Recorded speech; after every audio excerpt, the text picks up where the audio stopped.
Yo, what's up mga kaibigan? Nali na tayo magkwentuhan. Let's get this effing championship. Yan ang unang text ng two-time MVP Giannis Antetokounmpo kay Damian Lillard matapos na maganap ang trade.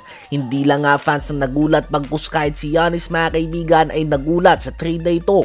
Dahil hindi din nga siya involved sa usapan ng trade mga kaibigan. Hindi nga pinaalam ng Milwaukee Bucks front office kay Giannis na nakikipag-usap na sila sa Blazers at si Jrue Holiday ang gusto nilang i-trade dito.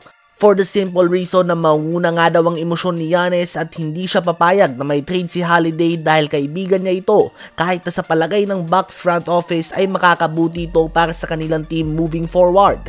Ayon nga kay Woj ng ESPN ay zero involvement sa trade na ito ang former Finals MVP. Hindi na ito hiningi sa front office at hindi niya ginusto na malipat si Holiday ng team. Ganun pa man ay handa na nga si Giannis mga kaibigan na makipag-team up kay Damian Lillard upang ibigay ang pangalawang championship ng Milwaukee Bucks in less than 5 years. Ganun pa man hindi ito magiging madali. For the last 2 seasons nga ay championship caliber na sila. Sadyang pareho lang nga sila tinamaan ng injury ni Chris Middleton sa playoffs. Kaya naman bukod sa madaming malakas na team tulad ng Celtics sa East at sandamakmak naman sa West, ang kanilang kalusugan pa din ang pinakamahalaga sa lahat. Again, the best ability is availability. Ano ba masasabi nyo tungkol dito? Habang ito naman ang top 5 duo si Kendrick Perkins para sa 2023-2024 NBA season.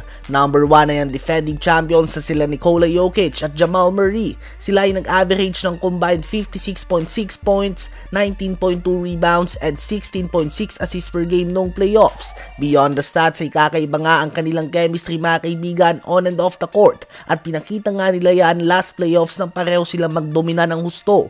Number 2 ay ang bagong Giannis Antetokounmpo and Damian Lillard duo ng Milwaukee Bucks. Sila ay may average sa 63.4 points, 16.6 rebounds, and 13 assists per game sa regular season last year. Hindi pa nga ito subok ngunit on paper ay napakatindi nga talaga nito. Inaasahan din na hindi magiging mahirap ang pag-complement nila sa isa't isa.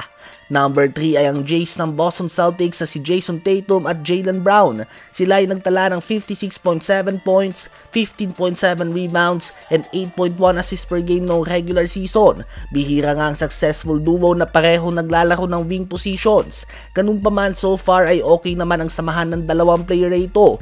Hindi pa sila nagkakampyon dahil palagi nga silang kinakapos.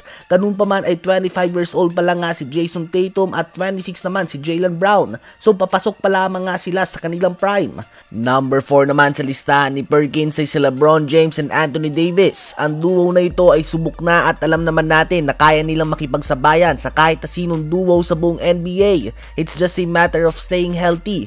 Lalo na ngayon ay napakatindi nga ng kanilang supporting cast. Last season ay nag-average sila ng 54.8 points, 20.8 rebounds, and 9.4 assists per game.